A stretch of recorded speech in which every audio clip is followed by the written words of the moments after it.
Akibat melanda sebuah gudang karet di Jalan Gurujul, Desa Mekarahayu, Kecamatan Marga Asih, Kabupaten Bandung Sabtu malam. 4 mobil damkar dikerahkan untuk memadamkan api. Petugas sempat kesulitan memadamkan kobaran api lantaran banyaknya bahan material yang mudah terbakar serta jauhnya sumber air. Peristiwa kebakaran ini, 2 unit kendaraan roda 4 turut terbakar. Petugas damkar belum bisa memastikan penyebab kebakaran dan hingga kini masih dalam penyelidikan. Yang terbakar adalah gudang spon, yang juga turut terbakar 2 unit kendaraan roda 4, juga sampah yang ada di belakang gudang spon tersebut.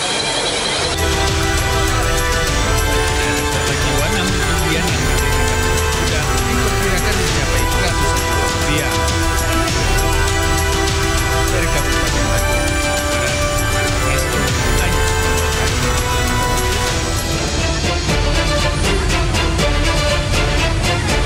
kelompok pemuda kawasan Belawan Lama dan pemuda Gang terlibat aksi tawuran di kawasan Jalan Stasiun Gang 14 Medan Belawan, Kota Medan. Aksi saling serang menggunakan lemparan batu dan botol kaca tak terhindarkan hingga ke badan jalan utama menuju Pelabuhan Belawan. Bahkan kedua kelompok pemuda menggunakan senjata tajam untuk tawuran jarak dekat. Jumlah warga kocar-kacir ketika para pelaku tawuran masuk dalam gang rumah warga. Aksi tawuran antar kelompok pemuda ini diduga akibat saling ejek dan dendam lama yang tak kunjung usai. Tak ada korban jiwa dalam peristiwa ini. Aksi tawuran berhenti setelah petugas kepolisian dari Polsek Medan Belawan dan Polres Pelabuhan Belawan tiba membubarkan kedua kelompok pemuda. Dari Medan, Sumatera Utara, Yuda Bahar, Ainus melaporkan.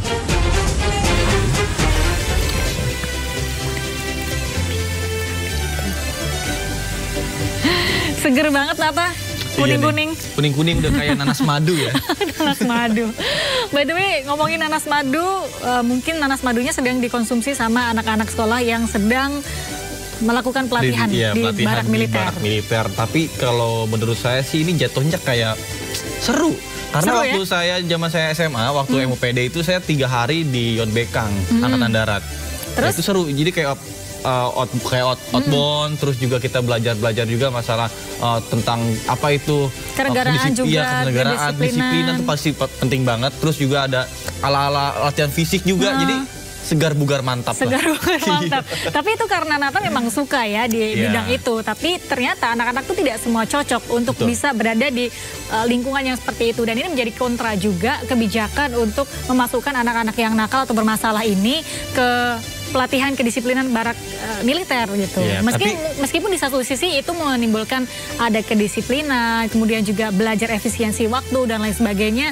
Ini menimbulkan kontra juga di tengah masyarakat dan juga ada polemik di antara para orang tua juga. Tapi apa tadi Nata? Tapi ini juga bisa menjadi salah satu efek jerak juga buat mereka-mereka yang tak, misalnya yang biasanya dikasih tahu sama gurunya masih ngeyel, sama orang tua yang masih ngeyel, ketika ada program ini mungkin ketika sudah melihat ada program seperti itu, kayaknya mikir 2 kali kalau buat jadi kayak anak nakal mau cabut sekolah, biasanya kan mau minum-minum apa gimana, itu kan biasanya kan anak remaja seperti itu. Nah itu dia, karena mungkin anak-anak nakal ini energinya cukup besar ya untuk melakukan hal-hal yang di luar pelajaran sekolah gitu, sehingga dia akan mengalihkan energinya untuk melakukan hal-hal yang mungkin negatif jika tidak terkontrol, sehingga ini bisa menjadi ruang yang cukup positif dan cukup efektif untuk anak-anak yang energinya besar ini untuk menyalurkan apa yang menjadi seharusnya aktivitas mereka gitu. Dan kita pun akan membahasnya di program Sido Today, program yang menghadirkan informasi-informasi terhangat hari ini bersama saya Nata Arman dan saya Galuh Pandu. Sebelum kita memulai seluruh rangkaian Sido Today, redaksi kami telah menyiapkan 3 berita pilihan. Ini dia.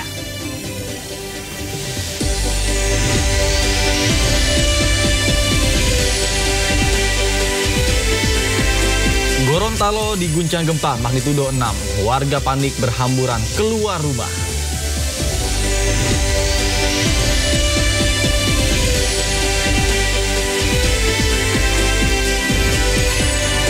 Gagal mutasi perwira tinggi di tubuh TNI menimbulkan polemik.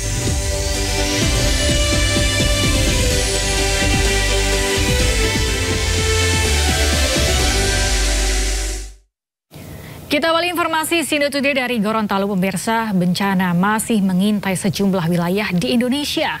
Gempa yang mengguncang Gorontalo pada Sabtu malam mengakibatkan salah satu bangunan sekolah Menanglenggah di atas Kecamatan Puhowatu mengalami kerusakan. Dan peristiwa gempa terekam CCTV di sebuah minimarket.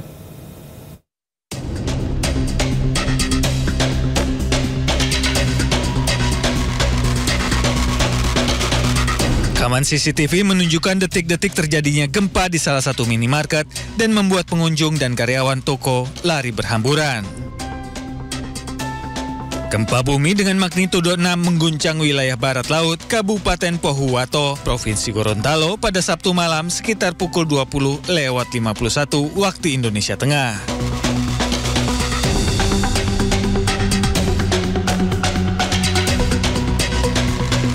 Gempa ini bahkan terasa hingga kota Gorontalo. Sebagian warga terlihat panik dan memilih keluar dari rumah karena takut rumah mereka roboh akibat gempa.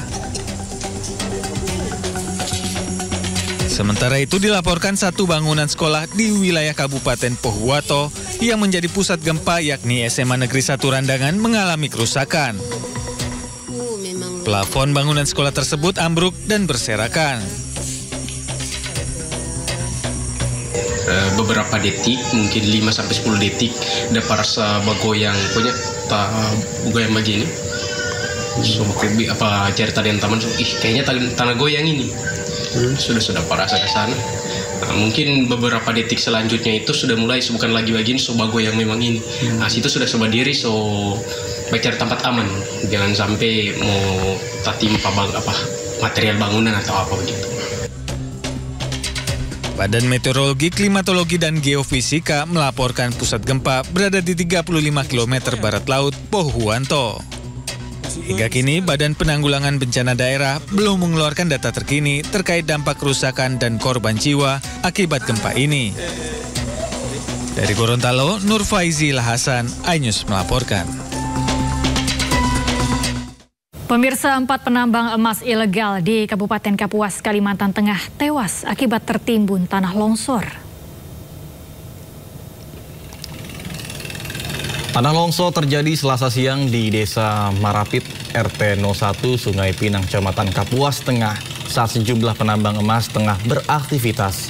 Akibat tertimbun tanah longsor, 4 penambang emas yakni Yunedi, Gasi, Sarip, dan Fadli meninggal dunia. Polisi pun menyebut para korban diduga merupakan para penambang emas ilegal. Pasca kejadian, aktivitas penambangan ilegal langsung dihentikan. Polisi telah memeriksa 4 orang sebagai saksi dan hingga kini masih menyelidiki peran mereka. Kami tegaskan bahwa saat ini penyelidikan sedang dilaksanakan oleh tim Polres dan penyelidikan juga akan kita nanti sampaikan, dan kami berkomitmen akan melakukan tindakan tegas terhadap pelaku yang melakukan ilegal, baik itu legal mining dan lain sebagainya, akan kita tindak sesuai dengan aturan dan peraturan yang berlaku. Intensitas hujan yang tinggi mengakibatkan puluhan rumah di Kota Depok, Jawa Barat terendam banjir setinggi 1 meter. Hujan deras mengguyur Kota Depok, Jawa Barat pada Sabtu petang. Akibat tingginya intensitas hujan, 4 RT di lingkungan RW 20 Sukatani Tapos, Kota Depok terendam banjir setinggi 1 meter. Banjir juga membuat akses jembatan di perumahan Pondok Sukatani Permai tidak bisa dilintasi kendaraan. Warga berharap Pemkot Depok segera membuat embung agar banjir yang telah jadi langganan selama puluhan tahun dapat teratasi.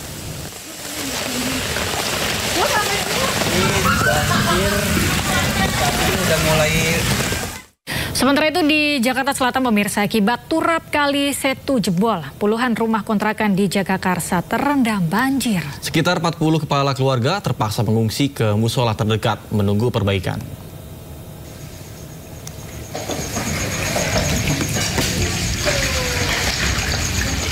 Puluhan rumah kontrakan di Jalan Kopo Bawah, RT 04 RW 05 Ciganjur, Jagakarsa, Jakarta Selatan terendam banjir akibat turap di aliran kali Setu jebol. Jebolnya turap sepanjang 20 meter terjadi pasca hujan deras yang mengguyur Jakarta pada Sabtu malam. Lurah Ciganjur mengatakan 40 kepala keluarga terdampak banjir dan mengungsi sementara di musola terdekat. Sekitar jam 4 sore curah hujan ya lumayan. Ya. Jadi aliran sungai, aliran kali itu ada turapnya yang jebol. Ya, jadi jebol terus masuk ke rumah warga. Masyarakat banjir semua, nganyut semua. Terus saya juga nggak mikirin harta benda sih, yang penting anak selamat aja. Sempat terhanyut katanya, Bang? Sempat hanyut semua barang-barang apalah. Tapi anaknya alhamdulillah selamat sih. Sebelumnya, guna mengantisipasi banjir di kawasan Ciganjur, Jagakarsa, ratusan personil suku dinas sumber daya air Jakarta Selatan dikerahkan untuk mengeruk sedimen lumpur Kali Cabang Tengah. Pengerukan sedimen lumpur Kali Cabang Tengah menggunakan 2 unit eskavator. Untuk panjang ya kegiatan di Kali Cabang Tengah ini sekitar 1077 meter ya. Sedangkan target pengerukan ini kita diawali tanggal 1 Mei ya kemarin ya sampai tanggal 30 Juli ya. Upaya pengerukan sedimen lumpur ini diharapkan dapat mengurangi setidaknya 25% permasalahan banjir di Jakarta Selatan. Dari Jakarta, tim liputan iNews melaporkan. 1 orang tewas usai 2 unit rumah Kota Makassar, Sulawesi Selatan ludes terbakar. Baru aja ini kebakarannya. Ini Pak, kebakaran. Kalau mau api melalap 2 rumah dan warung di Jalan Barawajah, Kecamatan Ponakukang, Kota Makassar pada Minggu dini hari. Diduga bangunan dibakar oleh anak salah satu pemilik rumah yang kesal mengetahui orang tuanya kembali menikah. Akibat peristiwa ini, Daeng Ngai, 65 tahun tewas terpanggang.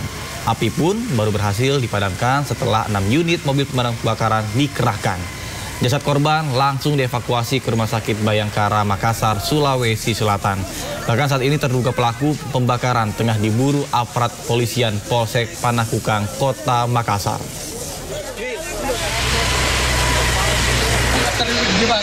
Kalau untuk penyebab bulan kebakaran, ada dugaan dibakar atau seperti apa? Penyebab kebakaran ini belum ada informasi dari warga, dari korban, jadi belum bisa saya utarakan itu. Untuk upaya lanjutannya saat ini apa? Korban dibawa ke Rumah Sakit Bayangkara. Ya, baru 3 hari bebas pelaku pencurian kedapatan mencuri laptop milik mahasiswa. Pelaku diamuk massa yang emosi dengan maraknya aksi pencurian. Meski dipukuli warga, pelaku masih sempat memukul ketua rukun tangga dengan pompa sepeda saat akan dievakuasi.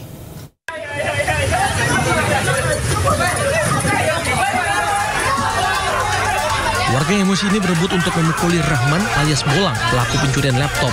Kedapatan mencuri laptop di kamar kos mahasiswa di Kelurahan Mangasat, Yamalate, Kota Makassar. Bolang, warga Jalan Krung-Krung, baru 3 hari bebas dari penjara. Pelaku selamat dari amuk warga setelah ketua rukun tetangga mengevakuasinya ke mobil patroli. Bukannya berterima kasih, pelaku justru memukul ketua RT dengan pompa ban yang ada di atas mobil patroli. Melihat ketua RT terluka, massa kembali emosi mencoba mengeluarkan paksa pelaku dari mobil patroli. Pelaku selanjutnya dibawa ke Mapolsek Tamalate untuk pemeriksaan lebih lanjut. Sementara ketua RT harus mendapatkan 6 jahitan kepala dan 3 jahitan di dagu.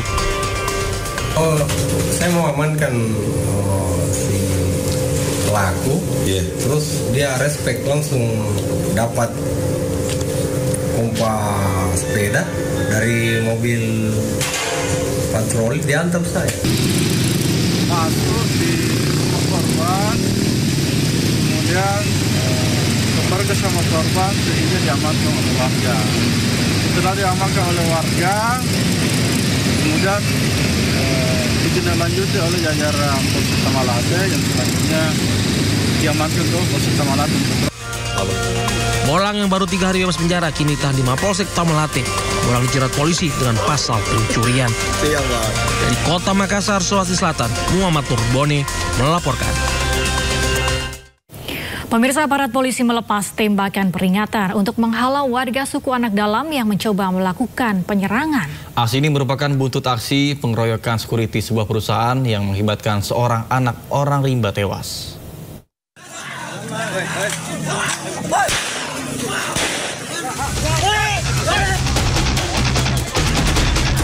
Aparat kepolisian melepas tembakan peringatan untuk menghalau warga suku Anak Dalam yang mencoba melakukan penyerangan. Aksi tersebut akhirnya berhasil diredam petugas. Tindakan penyerangan merupakan buntut pengeroyokan security PT Satya Kisma Usaha, mengakibatkan anak orang rimba tewas dan temannya terluka.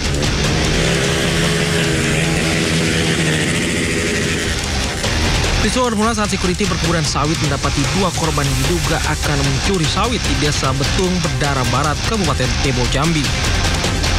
Korban kemudian dianiaya hingga seorang diantaranya, yakni P, 27 tahun, tewas. Pasca penganiayaan, 2 security pelaku pengeroyokan, Naskolani, 61 tahun, yang menjabat sebagai kepala keamanan, serta Hendrianto, 44 tahun, menyerahkan diri ke polisi.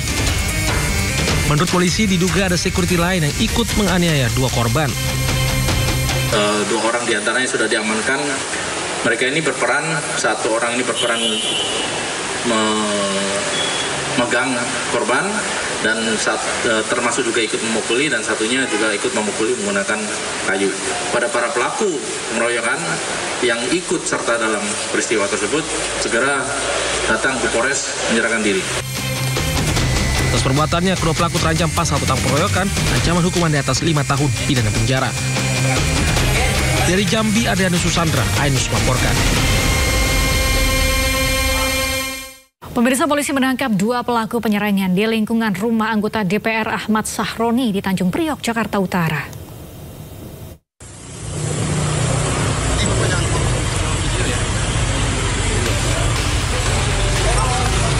Aparat Polsek Tanjung Priok, Jakarta Utara menjemput pelaku tawuran di lingkungan rumah anggota DPR Ahmad Sahroni, Jalan Swasembada Barat 10, Kebon Bawang. 2 pelaku tawuran dijemput di rumahnya masing-masing yang masih satu kawasan di Tanjung Priok. Seorang diantaranya masih berusia 17 tahun. Dari tangan pelaku, polisi mengamankan celurit serta motor yang dipakai pelaku ke lokasi penyerangan. Menurut polisi, 2 kubu saling serang telah bersepakat di media sosial untuk tawuran. Polisi kini memburu 2 pelaku lainnya. Para pelaku terancam 10 tahun pidana penjara. Hasil penelusuran, mereka memang sudah mengadakan perjanjian untuk menyerang di tempat tersebut melalui WA atau Instagram yang ada di handphone para pelaku-pelaku tersebut. Baik, yang sudah kita amankan 2 orang dan sisanya masih ada 2 lagi dalam proses pengejaran kami. Sebelumnya, politisi Nasdem Ahmad Sahroni meminta atensi kepolisian terkait tawuran yang terjadi di lingkungan rumahnya dengan mengunggah di akun Instagram. Dalam peristiwa itu, 2 warga alami luka terkena sabetan senjata tajam. Dari Jakarta, Sofyan Firdaus melaporkan. Tidak terima karena suaminya ditangkap saat polisi menggelar razia narkoba. Seorang emak di Pematang Siantar mengamuk. Namun polisi tetap membawa sang bandar narkoba ini ke Mapolres Pematang Siantar.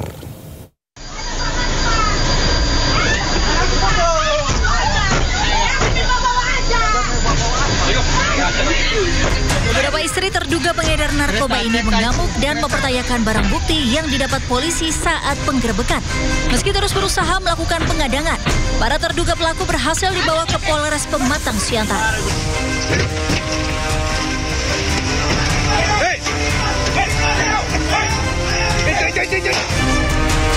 Sebelumnya, sejumlah pria kabur saat Satuan Narkoba Polda Sumatera Utara tiba di Jalan Lokomotif. Wilayah yang dikenal dengan kampung narkoba Bangsol ini kerap dijadikan lokasi peredaran sabu.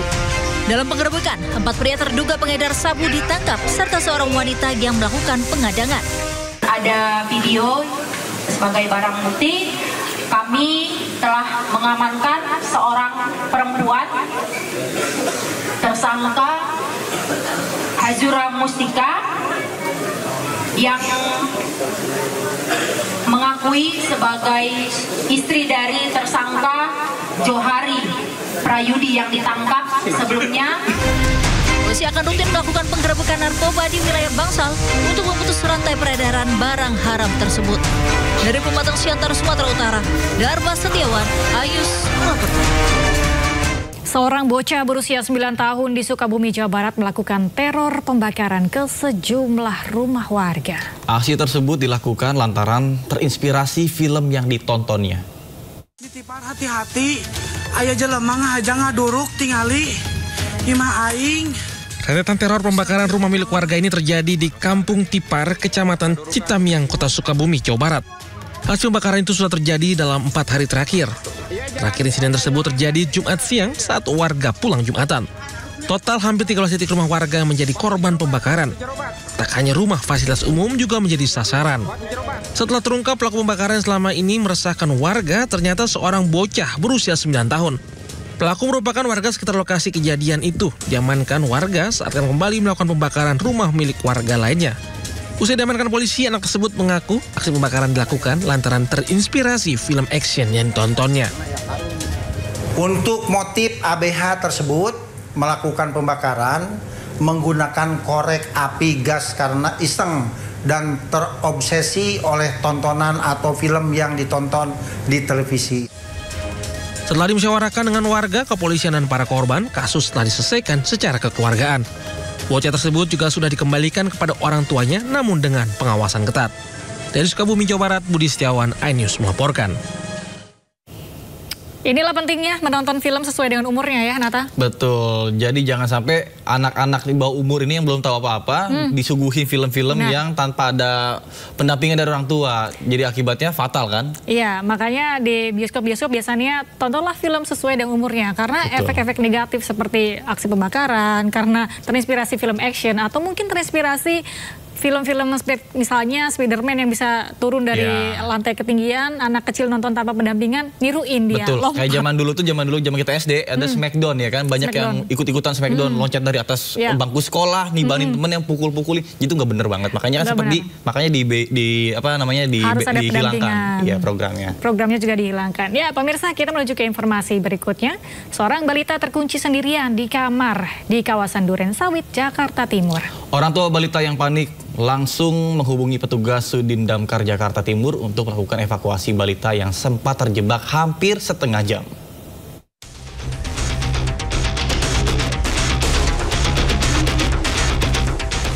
Para petugas pemadam kebakaran berjibaku membongkar sebuah pintu kamar di kawasan Duren Sawit, Jakarta Timur. Petugas hendak mengevakuasi seorang balita yang terjebak di dalam kamar seorang diri. Balita tersebut terkunci dari dalam karena diduga memainkan kunci kamar yang tergantung di pintu. Sekali lagi nih,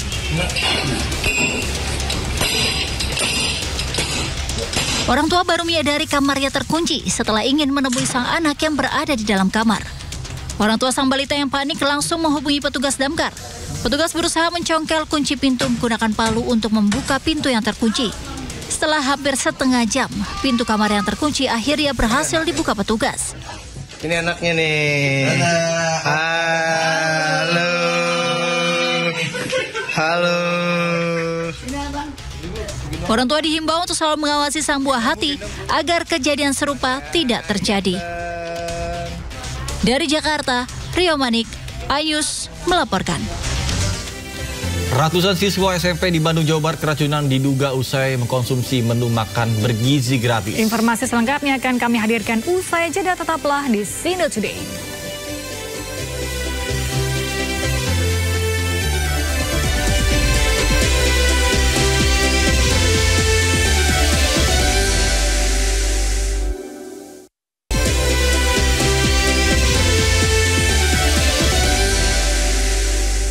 Pemirsa, anggota DPR RI Alamuddin Dimyati Rois atau Gus Alam yang menjadi korban kecelakaan di Tol Pemalang, Jawa Tengah kondisinya membaik pasca operasi di Rumah Sakit Budi Rahayu, Kota Pekalongan. Sementara supirnya yang sempat dirawat di RS Al-Ikhlas Pemalang dirujuk ke RSUD Karyadi Semarang karena mengalami luka berat.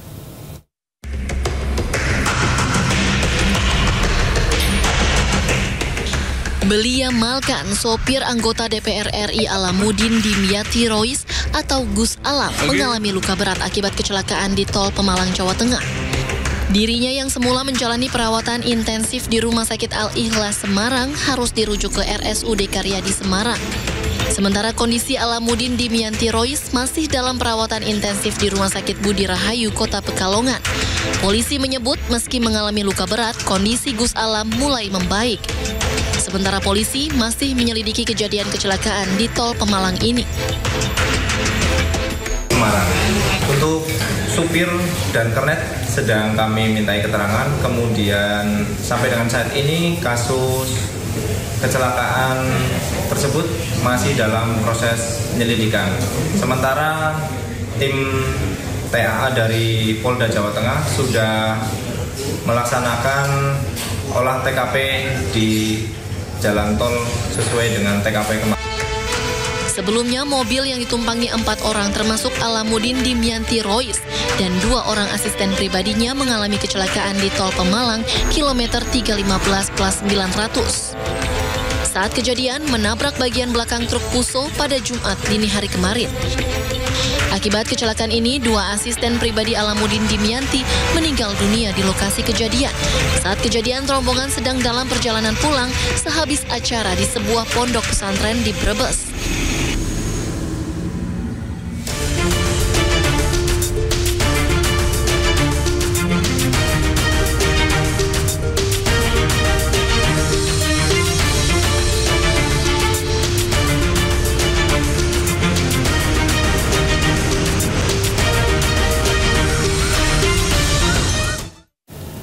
Pemirsa, Kota Depok, Jawa Barat hari ini melaksanakan Hari Bebas Kendaraan atau Car Free Day perdana. Lantas bagaimana pelaksanaan Hari Bebas Kendaraan di Depok saat ini, terutama dengan arus lalu lintasnya, dan kami pun telah terhubung dengan Brigadir Treslinda yang ada di sana.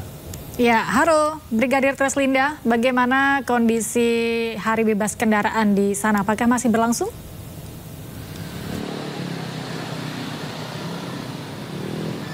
Ya baik, terima kasih Galuh dan juga Nata. Pemirsa, saat ini memang masih berlangsung kegiatan Hari Bebas Kendaraan pertama kali di Kota Depok. Seperti yang Anda saksikan di belakang saya ini, antusias masyarakat pada pagi hari ini cukup banyak memadati kawasan Margonda Depok ini, sehingga memang ada beberapa ruas jalan yang dilakukan pengalihan arus, terutama kendaraan yang akan mengarah ke Sawangan di sisi kirinya ditutup untuk pelaksanaan Car Free Day hingga pada Jalan Juanda ini sampai lampu merah Juanda ditutup sementara. Pelaksanaan Car Free Day dilaksanakan di sini untuk arus lalu lintas dari arah Kelapa II dilakukan kontraflow, sistem kontraflow di mana dipakai 2 lajur untuk kendaraan dari arah Sawangan maupun kendaraan yang akan mengarah ke Sawangan. Sampai saat ini anggota kami di lapangan masih terus melakukan pengaturan arus lalu lintas di kawasan ini. Kami harapkan Anda untuk tetap mengikuti arahan serta petunjuk petugas kami yang berada di lapangan. Dan sebagai informasi, kegiatan ini akan berlangsung hingga pukul 9 waktu Indonesia bagian Barat. Dan juga pemirsa di rumah, bagi Anda yang akan beraktivitas ke Kota Depok, tentunya pada pagi hari ini tidak ada penutupan secara total arus lalu lintas di kawasan ini, namun diberlakukan sistem kontraflow pada jalur Dewi Sartika ini saja. Kemudian memang sudah ditempatkan anggota kami di lapangan untuk mengatur jalannya arus lalu lintas selama pelaksanaan Car Free Day di kawasan Kota Depok ini. Untuk itu, bagi Anda yang baru saja mau ke arah Kota Depok, tentunya dapat mengikuti arahan serta petunjuk petugas kami yang berada di lapangan. Hal ini untuk terciptanya lalu lintas yang aman dan lancar. Dan memang pada pelaksanaan ini di pertama kalinya beberapa ruas jalan mengalami kepadatan kendaraan, ada perlambatan kecepatan kendaraan. Kami harapkan Anda untuk tetap bersabar dalam menunggu antrian kendaraan, karena memang ruas jalan di Kota Depok ini dipakai hanya 1 lajur untuk kendaraan pergi maupun jalan, sehingga hal ini juga menyebabkan kepadatan kendaraan sepanjang ruas jalan Margonda hingga Juanda Kota Depok. Kemudian kami juga menginformasikan ada pun daftar kantong-kantong parkir yang disediakan oleh pemerintah Kota Depok, yaitu di kawasan Simpang Kartini, yaitu kendaraan dari Jakarta dapat menggunakan kantong parkir di Simpang Kartini. Terus ada perlintasan sebidang Dewi Sartika, ini untuk kendaraan yang datang pada akses parkir yang tersedia dekat lokasi CFD. Kemudian ada pun area 3D dan pipa gas di sisi selatan. Titik parkir ini di sisi selatan cocok untuk peserta dari arah Sawangan, sehingga hal ini juga membantu tidak terjadi penumpukan kendaraan di kawasan yang memang dilaksanakan Car Free Day. Kemudian ada Balai Kota Depok, bisa digunakan sebagai kantong parkir di mana areanya dapat dimanfaatkan sebelum CFD dimulai. Kemudian ada jalan rel kereta api dekat restoran 1000 Pulau. Lokasi parkir tambahan yang dekat terminal dan juga kuliner bagi Anda yang memang datang ke Kota Depok selain memang untuk olahraga ataupun untuk mencoba kuliner Kota Depok tentunya. Kemudian ada pun area parkir di dekat Jalan Arif Rahman Hakim. Area parkir umum digunakan saat kegiatan di sekitar Margonda. Bagi masyarakat yang melakukan kegiatan di sekitar Margonda dapat parkir di sini, sehingga hal ini juga memberi ruas jalan bagi pengendara yang akan keluar daripada kontraflow yang dilakukan anggota kami di lapangan, sehingga tidak terjadi juga penumpukan kendaraan apabila kendaraan diparkir di bahu jalan. Hal ini dapat menyebabkan kepadatan, sehingga sudah disediakan kantong-kantong parkir yang sudah kami sebutkan tadi. Untuk itu bagi masyarakat memang yang akan melakukan kegiatan di Kota Depok dapat parkir pada kantong-kantong parkir yang sudah tersedia. Hal ini untuk menciptakan lalu lintas yang aman dan juga lancar. Kami harapkan Anda untuk tetap mengikuti arahan serta petunjuk petugas kami yang berada di lapangan. Hal ini untuk menciptakan lalu lintas yang aman dan juga lancar. Bagi Anda yang akan mengupdate informasi-informasi seputar arus lalu lintas terkini, kami siap melayani Anda di 1500669 ataupun melalui SMS center kami di 9119. Demikian Brigadir Treslinda melaporkan langsung dari kawasan Margonda, Depok, Jawa Barat. Kembali ke rekan saya Galuh dan juga Nata di studio, silakan. Terima kasih Brigadir Treslinda atas laporannya dari kawasan Margonda, Depok, Jawa Barat. Selamat bertugas kembali dan salam presisi.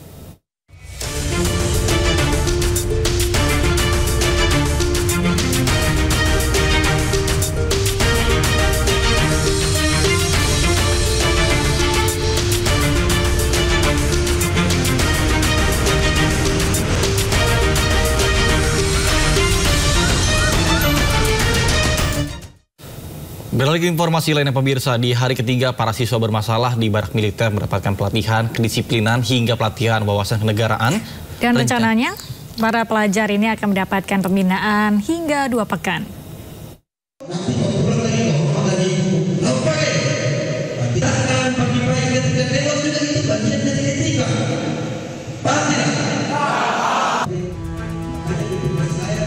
Penerapan disiplin terhadap pelajar yang mengikuti pembinaan karakter oleh TNI di Resimen Armet 1 Purwakarta, Jawa Barat di hari ketiga berjalan lancar. Sebanyak 39 pelajar tingkat SMP sederajat mengikuti pembinaan karakter oleh TNI gelombang pertama. Para siswa mendapatkan pelatihan kedisiplinan hingga pelatihan wawasan kenegaraan. Menurut Bupati Karawang, dirinya mengikuti instruksi Gubernur Jawa Barat dan memilih pembinaan gelombang pertama pada TNI karena saat ini TNI lah yang bisa menerapkan kedisiplinan serta wawasan kenegaraan kepada para pelajar bermasalah tersebut. Dia tidak berdaya untuk mengurusi anaknya. Dari keresahan itu ada kebijakan untuk menjawab itu. Solusi dari Pak Gubernur, Kang Deddy Mulyadi, udah titipkan aja ke barak militer. Nah, kami lega semuanya. Jadi yang biasanya orang tua ini menangis karena menangisi anaknya yang tidak nurut. Nah sekarang orang tuanya menangis bangga, gembira. Ya udah kami titipkan aja, kan gitu. Nah kenapa misalnya ke TNI? Ya kami percaya kalau karena titik tekannya kan kedisiplinan. Sebelumnya para pelajar langsung menerima pembinaan setibanya di lokasi pada Kamis siang. Rencananya para pelajar akan mendapatkan pembinaan hingga 14 hari ke depan.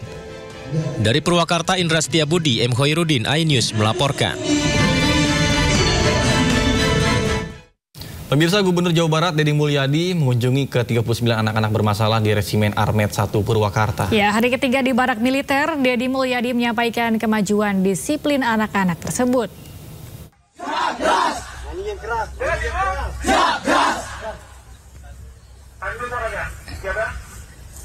Ini anak-anak lagi mengikuti latihan baris berbaris. Sebentar lagi makan siang.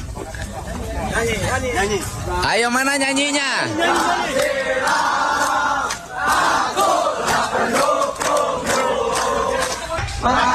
Orangnya sudah tahu belum? Siap. Apa ya? Selamat. Siap. Dari pertama. Ini anak-anak baru selesai latihan menuju makan siang. Mereka sehat, bahagia, dan dalam waktu 2 hari PBB-nya udah keren banget. Mohon ini semuanya adalah demi kebaikan Cara bergiliran. Bakal dan karakter utamanya. bangsa. Ya, mohon beri ruang bagi kami untuk memperbaiki anak-anak Jawa Barat. Mohon beri ruang bagi kami untuk mereka menciptakan menjadi orang hebat. Mohon beri ruang bagi kami untuk melahirkan orang-orang istimewa dari provinsi, dari tanah yang kami cintai. Salam untuk semuanya. Ini anak-anak hebat masa depan, bukan anak-anak nakal. Pemirsa, bukan hanya anak nakal, Gubernur Jabar Deddy Mulyadi juga membuka kemungkinan akan menggembleng siswa gemulai ala militer. Ya, meski demikian saat ini ia fokus terlebih dahulu untuk pembinaan anak-anak bermasalah yang dinilai meresahkan masyarakat. Ya, kita satu-satu dulu deh. Ya, satu-satu dulu. Memang ada tuh di komentar di media sosial, Pak Gubernur, anak-anak yang gemulai suruh pendidikan militer biar tegap. Ya, bisa saja gitu loh. Yang penting kan ini fokus dulu deh. Yang bikin resah karena kriminalnya udah pembunuhan, gimana sih? Ya, pemirsa, meskipun demikian saat ini fokus terlebih dahulu untuk pembinaan anak-anak bermasalah yang dinilai meresahkan masyarakat. Dan tentu saja untuk informasi berikutnya ini ada pro kontra pendidikan anak nakal ke Barak Tentara yang terus masih menguat ya. Namun dari sudut pandang Bupati Purwakarta, langkah ini justru mendapatkan reaksi positif dari orang tua. Dan berikut kami hadirkan cuplikannya. Pemirsa, dapat kami informasikan situasi terkini. Tempat saya melaporkan di Resimen Armet 1 Purwakarta, yang mana tempat saya melaporkan saat ini menjadi tempat penampungan bagi anak-anak yang mana diduga ini mengalami nakal begitu atau susah diatur begitu. Yang mana hingga sampai saat ini proses pembelajaran pendidikan masih dilangsungkan, yang mana para siswa ini sudah bangun pada pukul 4 pagi dan nantinya dilanjutkan dengan tes kepribadian maupun juga tes kedisiplinan guna untuk membangun rasa empati maupun kedisiplinan masyarakat ataupun siswa ini agar tidak terjadi kembali hal-hal tidak diinginkan seperti kenakalan remaja, khususnya yang mana ada tawuran maupun juga merokok dan lain sebagainya. Dan hingga saat ini masih terus berlangsungkan, yang mana proses ini ataupun dilatih dari 20 pelatih dari Resimen Armet 1 Purwakarta, yang mana nanti akan membina para siswa ini untuk menjadi lebih baik lagi. Dan untuk mengetahui lebih lanjut kita sudah bersama Bupati Purwakarta Om Zen, yang mana saat ini sedang berkunjung langsung ke lokasi ini. Selamat pagi Om Zen. Pagi. Ada nggak sih khusus mengapa dibawa ke TNI ini seperti apa? Memang apa hanya TNI saja yang bisa membina mereka atau seperti apa Om Zen? Ya, ini kan sebenarnya kebijakan Pak Gubernur ya, menjawab keresahan dari para orang tua, keresahan kami, saya sebagai bupati, keresahan dari orang tua wali murid, terus juga pihak sekolah. Di saat misalnya dengan berbagai cara si anak tersebut susah disiplinnya. Jadi pergi dari rumah, berangkat, mau sekolah, nggak datang ke sekolah, tiba-tiba dia nongkrong, mabuk, merokok, ya kan? Atau misalnya dia mabal, bolos, terus juga sering berantem sama temennya, tawuran sama temennya, dikasih tahu sama orang tuanya, melawan, malah ngancam-ngancam sama orang tuanya, terus minta motor sama orang tuanya, nggak dikasih, anaknya ngancam, dikasih ekonomi orang tuanya juga usahanya serabutan, akhirnya dia pinjam sana-sini, pinjam bank keliling, pinjam ke rentenir, terus untuk cicilannya pinjam ke yang lain, jadi hutang sana hutang sini, sementara dia tidak berdaya untuk mengurusi anaknya. Nah, dari keresahan itu ada kebijakan untuk menjawab itu, solusi dari Pak Gubernur Kang Deddy Mulyadi, udah titipkan aja ke barak militer. Nah, kami lega semuanya.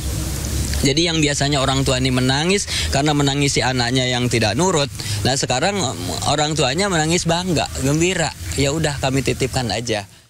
Sebelumnya, pembinaan karakter pelajar bermasalah pada gelombang pertama dimulai pada Jumat 2 April kemarin, bertepatan dengan Hari Pendidikan Nasional. Ya, kendati demikian, program gagasan Gubernur Jawa Barat Deddy Mulyadi ini masih menimbulkan pro dan kontra.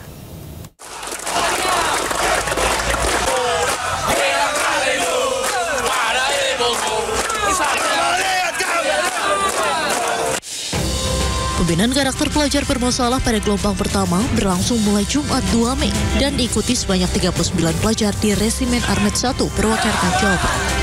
Kendati telah berjalan, kebijakan Gubernur Jawa Barat Deddy Mulyadi ini masih menimbulkan pro dan kontra.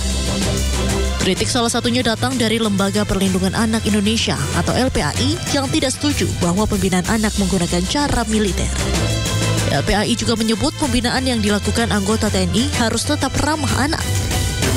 LPAI pun bersedia jika pihaknya diminta meninjau keadaan siswa yang tengah menjalani pembinaan.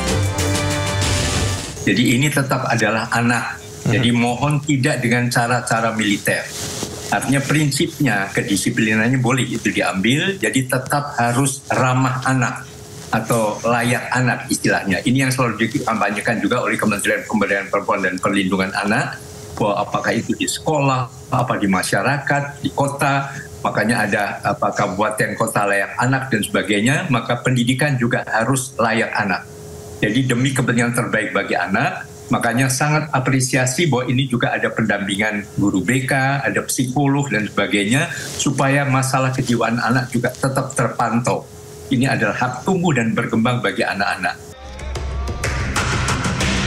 Sementara itu, Menteri Pendidikan Dasar dan Menengah Abdul Mukti menolak berkomentar terkait program Gubernur Jawa Barat Deddy Mulyadi terkait pembinaan anak nakal dengan mengirim ke barak militer untuk dilakukan pembinaan.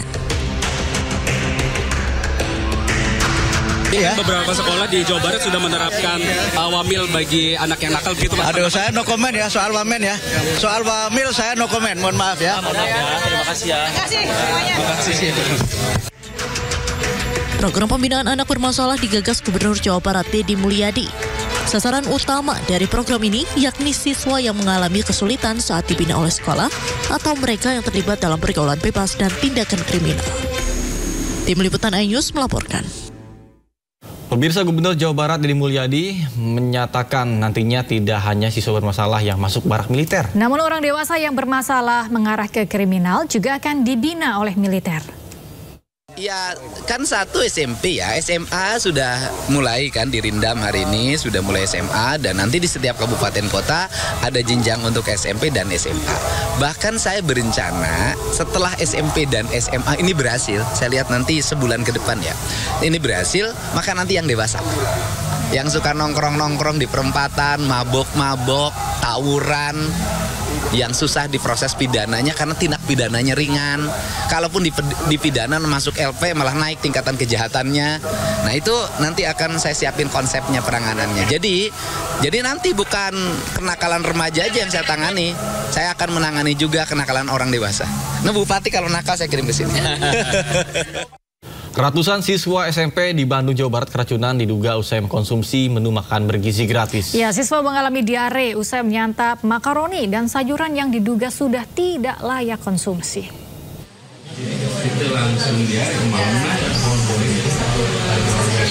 Ratusan siswa SMP Negeri 35 Bandung, Jawa Barat keracunan diduga usai mengonsumsi menu makan bergizi gratis.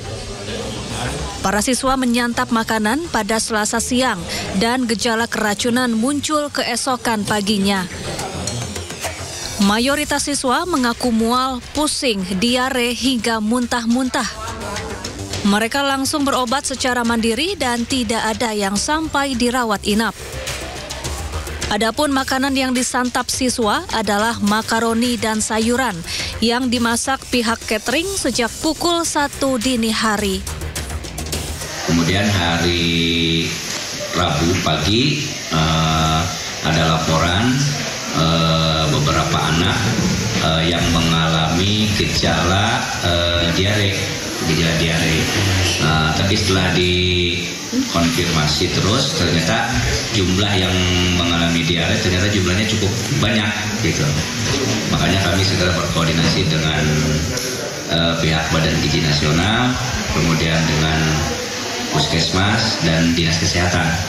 Ada berapa Pak jumlahnya? Jumlahnya itu ada yang terdata 342 siswa yang terkena dan 2 orang guru. Saat ini Dinas Kesehatan Kota Bandung masih menyelidiki penyebab keracunan siswa. Sementara sampel makanan masih diuji di laboratorium. Dari Bandung, Jawa Barat, Billy Maulana Fikran, iNews melaporkan. Memperingati Hari Pendidikan Nasional, para pelajar, guru hingga aparat TNI Polri menggelar ziarah ke makam Ki Hajar Dewantara di Yogyakarta. Sementara itu di Tangerang, Banten memperingati Hardiknas diluncurkan angkutan gratis khusus untuk pelajar. Upacara dan ziarah digelar di makam Ki Hajar Dewantara di Kompleks Makam Wiyata Brata di Kampung Tahunan Umbul Harjo, Yogyakarta, Jumat pagi. Kegiatan yang dilakukan setiap tanggal 2 Mei ini dilaksanakan untuk memperingati Hari Pendidikan Nasional sekaligus kelahiran pahlawan pendidikan Ki Hajar Dewantara. Dengan kegiatan ini, generasi muda diharapkan dapat meneruskan pikiran dan gagasan Ki Hajar Dewantara. Menunjukkan pendidikan di Indonesia sebagai pelajar itu ada banyak ya, salah satunya itu dengan belajar dengan giat, lalu mengikuti kegiatan-kegiatan yang aktif seperti pramuka, lalu event-event volunteer gitu. Jadi dengan adanya pemikiran dan aktivitas seperti itu tuh bisa meningkatkan ilmu dan problem solving mereka.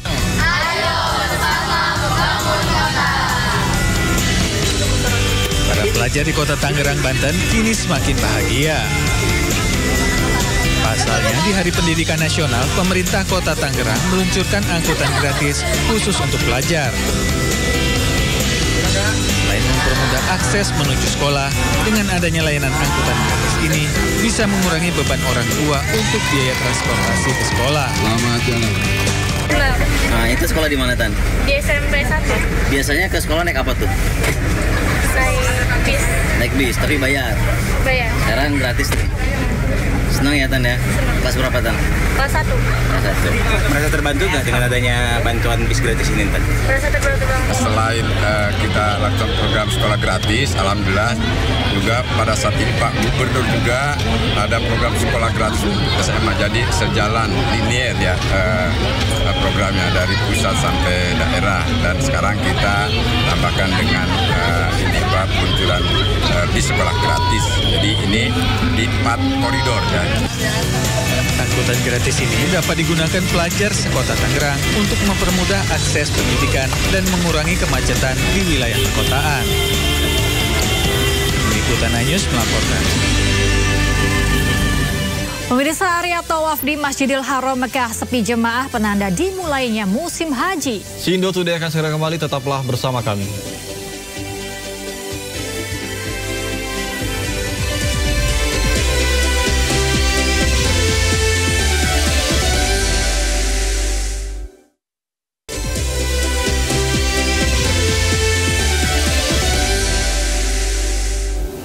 Ada kembali di Sindo Today, pemirsa. Panglima TNI Jenderal Agus Subianto membatalkan keputusan mutasi Lejen Kunto Arif Wibowo. Namun hanya sehari mutasi diterbitkan, putusan tiba-tiba dibatalkan.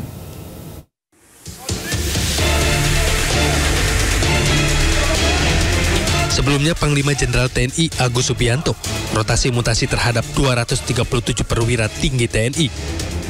Lejen Kunto masih memegang jabatan Pangkogap Wilhan I. Dia pun batal digeser menjadi staf khusus Kasat. Kepala Pusat Penerangan TNI Brigjen Kristo Mesianturi mengungkapkan alasan pembatalan mutasi Lejen Kunto dan 6 pati TNI lainnya.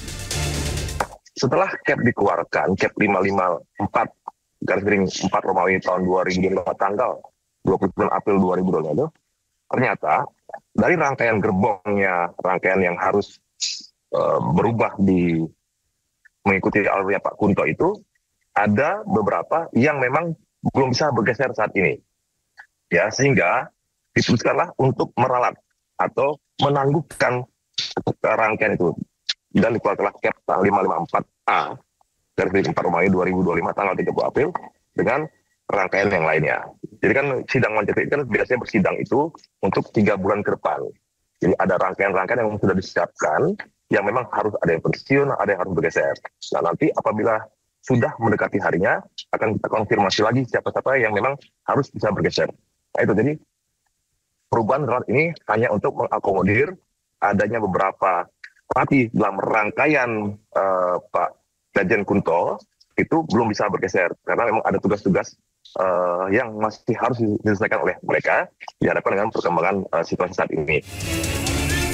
Sebelumnya, sejumlah pihak mengaitkan mutasi Legend Kunto dengan aktivitas ayahnya Trisutrisno, Wakil Presiden ke-6 periode 1993 hingga 1998, bersama Forum Purnawirawan TNI Polri agar mengevaluasi Wakil Presiden RI Gibran Rakabuming Raka.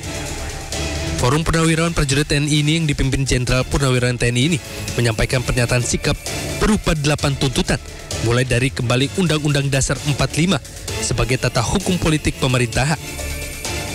Kedua, mendukung Asta Cita atau program kerja Kabinet Merah Putih, kemudian mereshuffle Kabinet Merah Putih yang diduga terlibat korupsi hingga mengevaluasi Wakil Presiden Rakabuming Raka. Tim Liputan iNews melaporkan. Sejumlah purnawirawan TNI Polri melakukan pertemuan menyatakan sikap bersama untuk mendukung program pemerintah Presiden Prabowo Subianto. Pernyataan ini disampaikan di kawasan Jakarta Selatan dan dihadiri para jenderal purnawirawan dari berbagai matra. Purnawirawan TNI Polri yang resmi adalah Pepabri, LPRI, PPAD, PPAL, PPAU, PP Polri dan Perin.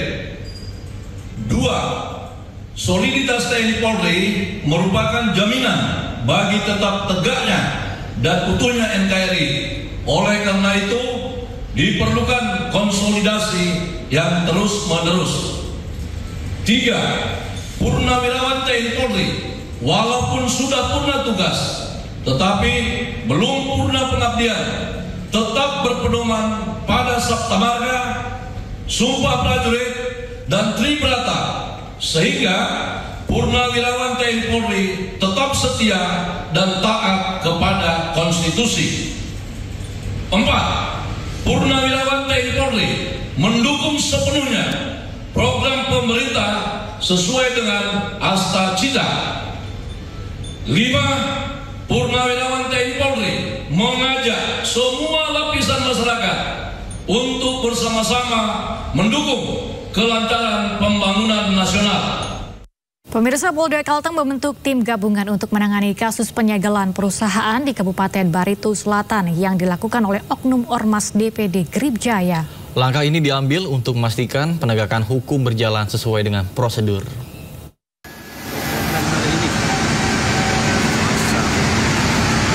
Inilah video viral yang memperlihatkan aksi penyegelan yang dilakukan oleh Oknum Ormas DPD Gripjaya Kalteng terhadap sebuah perusahaan di Kabupaten Barito Selatan, Kalimantan Tengah.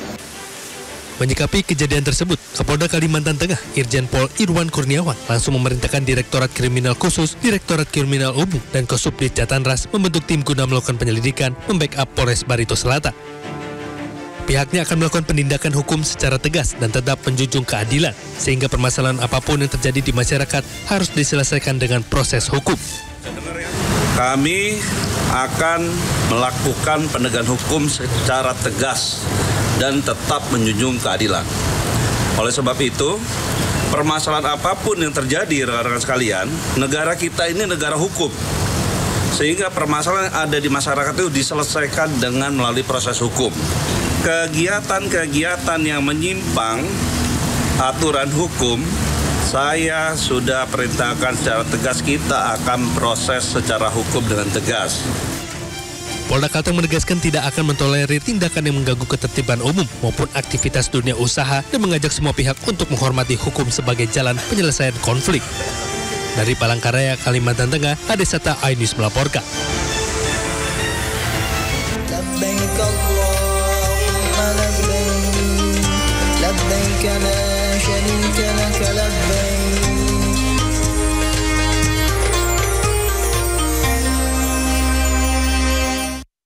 Pemirsa, sebanyak 390 calon jemaah haji kloter 8 asal Tangerang, Banten tiba di asrama haji Pondok Gede pada Sabtu pagi.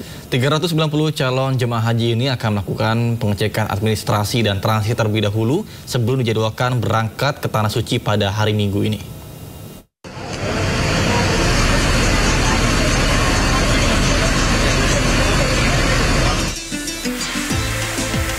Kloter 8 jemaah calon haji asal Tangerang, Banten tiba di asrama haji Pondok Gede pada Sabtu 3 Mei 2025. 390 calon jemaah haji ini tiba pada pukul 8 pagi untuk melakukan rangkaian pengecekan administrasi hingga cek kesehatan. Dijadwalkan terdapat 4 kloter dengan total 1.600 calon jemaah haji yang tiba dan transit di asrama haji Pondok Gede. Para jemaah juga akan menginap terlebih dahulu di asrama sebelum akhirnya dijadwalkan untuk berangkat menuju Tanah Suci pada hari Minggu. Sejumlah jemaah asal Tangerang mengaku lega karena akhirnya dapat melaksanakan ibadah haji setelah penantian selama belasan tahun. Alhamdulillah, yang pertama kami sangat bersyukur sekali diberikan kesempatan tahun ini bisa menjalankan ibadah haji yang dimana kami juga sudah menunggu kurang lebih hampir 12-13 tahun ya dari waktu pendaftaran bersama istri dan anak saya waktu itu daftar seperti itu. Dan jadi tentu saja kami sangat berbahagia akan menjadi tamu Allah, insya Allah akan berangkat besok. Alhamdulillah ya, karena kan ini panggilan ini juga cukup lama sudah menunggunya 13 tahun dan jarang-jarang juga, dan ini Alhamdulillah dapat kesempatan untuk berangkat bersama orang tua. Jadi Alhamdulillahnya sangat berbahagia tentunya karena justru anak-anak muda 22 tahun ini cukup jarang ya untuk berangkat haji di umur saat ini, dan insya Allah bisa mendampingi orang tua juga dan menjadi tamu Allah dan pulang selamat sampai ke tanah air lagi nantinya. Hingga akhir periode keberangkatan haji pada 31 Mei nanti, asrama haji Pondok Gede akan menjadi tempat transit lebih dari 24.000 calon jemaah haji asal DKI Jakarta dan Banten sebelum berangkat ke Tanah Suci. Dari Jakarta, Amri Darida, Eri Nugraha, iNews melaporkan. Jemaah calon haji kloter 1 gelombang pertama sudah berada di Madinah, Arab Saudi. Kedatangan jemaah calon haji disambut perwakilan negara yang sudah ada di Arab Saudi.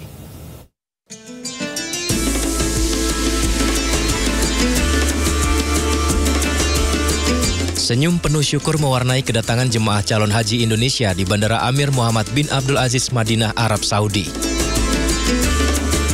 Jemaah pertama yang tiba antara lain dari embarkasi Jakarta Pondok Gede yang mendapat pelayanan fast track guna mempermudah dan mempercepat pergerakan jemaah. Para jemaah calon haji disambut oleh sejumlah perwakilan negara di Arab Saudi. Usai penyambutan, para jemaah selanjutnya menuju ke bus yang telah disediakan oleh petugas haji, bergeser ke penginapan masing-masing di kawasan Masjid Nabawi.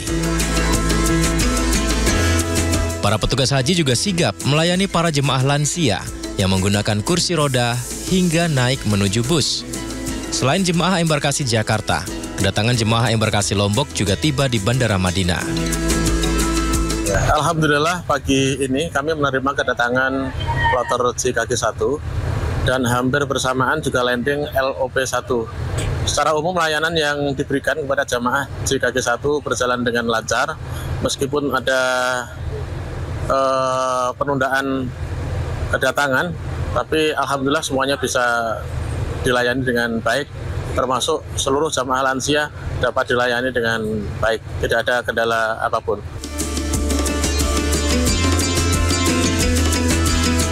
Pemberangkatan jemaah haji Indonesia rencananya dilakukan bertahap mulai 2 hingga 16 Mei 2025. Dari Madinah, Arab Saudi, Gigi Irfan, iNews melaporkan. Pembagian dan aktivasi kartu nusuk untuk jemaah haji Indonesia yang tiba di kota Madinah sudah dimulai. Proses pembagian menjadi bagian penting dari sistem identitas digital jemaah selama berada di Tanah Suci.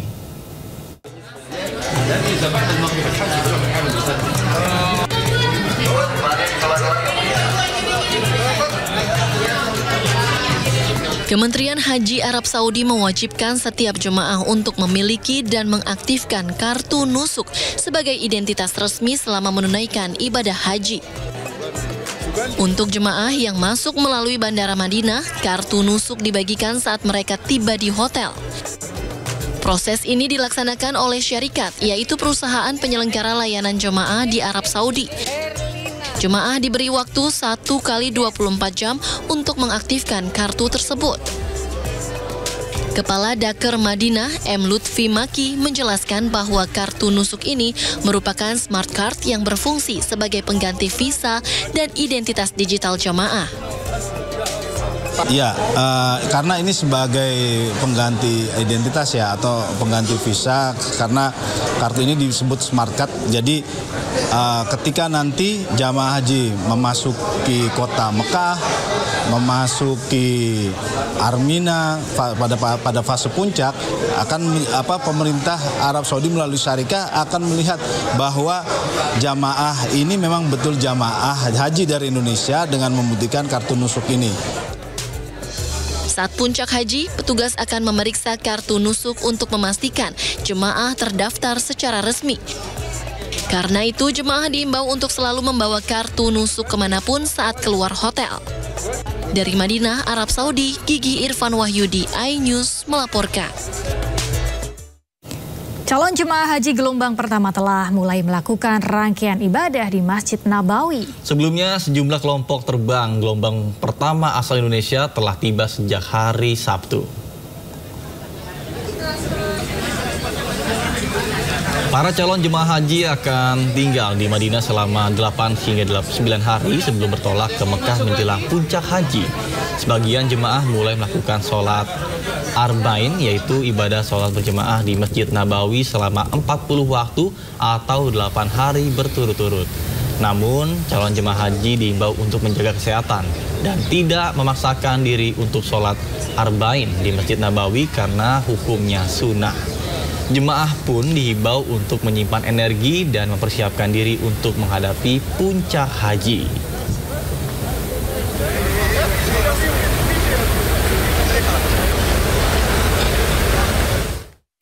Pemandangan tidak biasa terlihat di area tawaf di Masjidil Haram Mekah yang nampak sepi jemaah. Ka'bah yang sepi dari jemaah haji menjadi penanda dimulainya musim haji.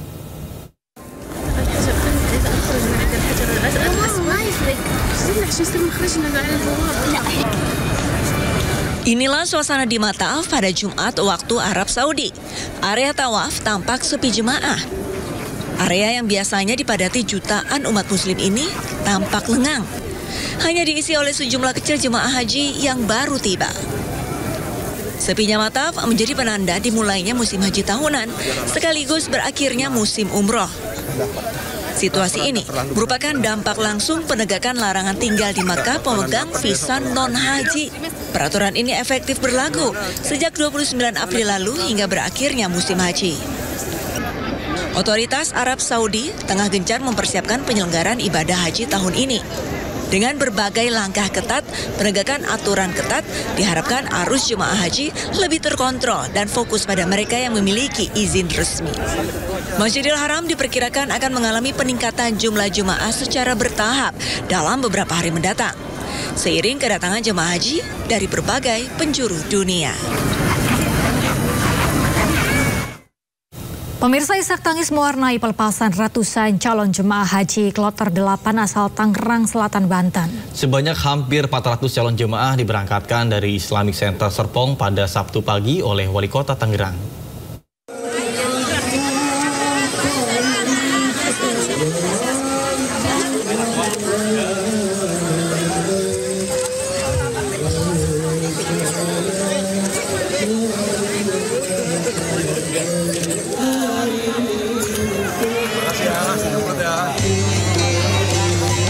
Tangis haru pecah saat mengantarkan anggota keluarga tersayang berangkat menuju ke Tanah Suci. Sebanyak 393 calon jemaah haji asal Tangerang Selatan, Banten resmi dilepas dan diberangkatkan pada Sabtu pagi.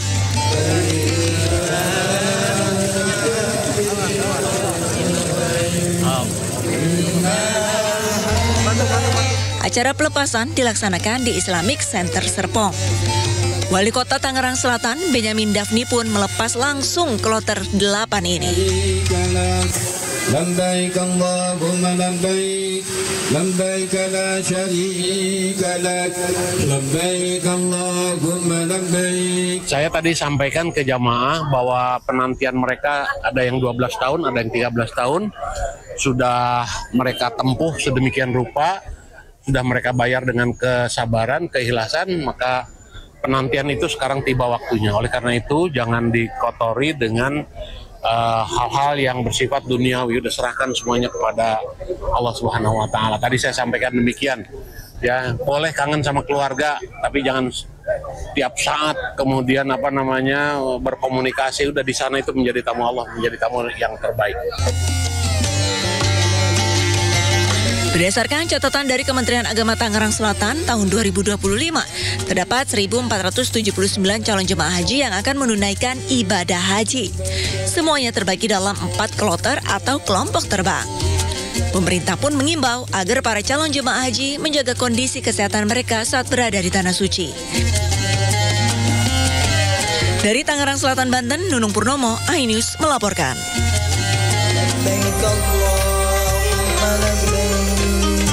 لبيك لا شريك لك لبيك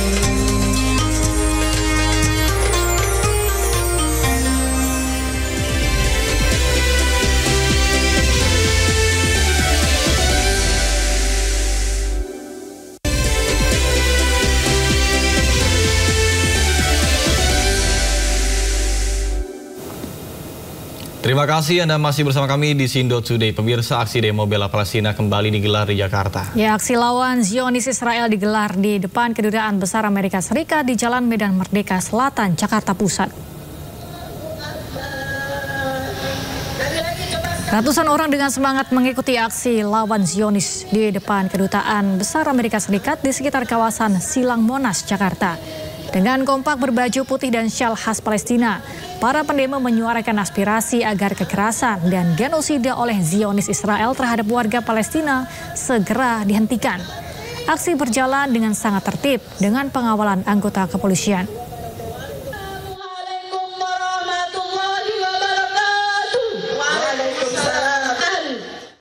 Pemirsa, untuk mengetahui situasi terkini aksi bela Palestina di depan Kedubes Amerika Serikat, kita sudah ada rekan Amrina Rida yang berada di kawasan di depan Kedutaan Besar Amerika Serikat. Ya, halo Amrina, bagaimana, apakah aksi bela Palestina di sana masih berlangsung? Iya, Nata dan Galuh, seperti yang mungkin terlihat di belakang kami sekarang, bahwa untuk aksi damai bela Palestina yang digelar di depan gedung Kedutaan Besar Amerika Serikat hingga kini masih berlangsung. Dan kalau kami melihat begitu ya, nampaknya memang untuk acara ini sudah mulai akan berakhir, karena untuk kegiatan ataupun juga aksi damai bela Palestina ini dijadwalkan akan selesai sekira pada pukul 9. Aksi ini memang sebenarnya sudah dimulai sejak pagi tadi, yang diawali dengan adanya sholat subuh berjamaah oleh para peserta. Kalau kami melihat memang para peserta dari aksi damai bela Palestina ini jumlahnya ada di angka 100 hingga 200 peserta, dan mereka ini berasal dari daerah-daerah tidak hanya dari Jakarta, namun juga dari daerah-daerah lain di luar Jakarta, misalnya adalah dari Bogor, Cilengsi, lalu juga dari Bekasi. Dan aksi ini sebenarnya Galuh dan juga Nata diinisiasi oleh komunitas pecinta Al-Quran Indonesia, sehingga memang sebagian besar dari peserta dari aksi damai ini mereka tergabung dalam komunitas ataupun juga kelompok-kelompok penghafal Al-Quran ataupun juga pecinta Al-Quran yang ada di Jakarta. Nah, kalau misalnya kami melihat begitu ya, bagaimana situasi dari pagi tadi, begitu memang untuk aksi damai bela Palestina ini berlangsung dengan sangat kondusif, sangat damai, begitu tidak ada yang namanya kericuhan ataupun juga kekacauan. Karena memang tujuan utama dari adanya aksi damai bela Palestina ini adalah untuk menyampaikan bagaimana para peserta aksi ini prihatin ataupun juga menginginkan adanya kebebasan dari Palestina yang selama ini diketahui mendapatkan serangan genosida dari Israel. Ini pun kita juga bisa melihat bahwa para peserta aksi ini berasal dari kelompok yang berbeda-beda. Ada yang dari sejumlah kelompok pesantren, lalu juga ada orang tua, dan juga kalau misalkan melihat memang para peserta aksi damai bela Palestina ini secara kompak mengenakan atribut identik dengan Palestina seperti syal ataupun juga bendera Palestina, hingga membawa spanduk ataupun juga poster yang bertuliskan Merdeka Palestina, bebaskan Palestina, dan juga boikot produk-produk yang memang diketahui memberikan dukungan ataupun juga mendukung serangan genosida yang ada di Israel. Dan tadi juga terdapat sejumlah agenda yang dilaksanakan di aksi damai bela Palestina ini. Tadi ada sejumlah orasi ataupun juga ada sejumlah tuntutan yang disampaikan oleh oleh para pemimpin-pemimpin dari sejumlah kelompok ataupun juga organisasi masyarakat di sini, bahwa diantaranya mereka meminta agar Palestina dibebaskan dari serangan genosida Israel. Lalu juga para peserta aksi ini meminta agar pihak Amerika Serikat ini berhenti memberikan dukungan kepada Israel yang diketahui secara terus-menerus dalam beberapa tahun terakhir ini melakukan serangan genosida yang sangat keji terhadap warga Gaza yang ada di Palestina. Dan mereka menyampaikan bahwa akan terus menggaungkan aksi ini hingga nantinya Palestina, terutama warga Gaza, bisa bebas dari serangan genosida Israel. Sementara demikian, kembali ke Anda, Nata dan juga Galuh. Baik, terima kasih Amrina Rida melaporkan langsung dari Kedutaan Besar Amerika Serikat. Selamat bertugas kembali.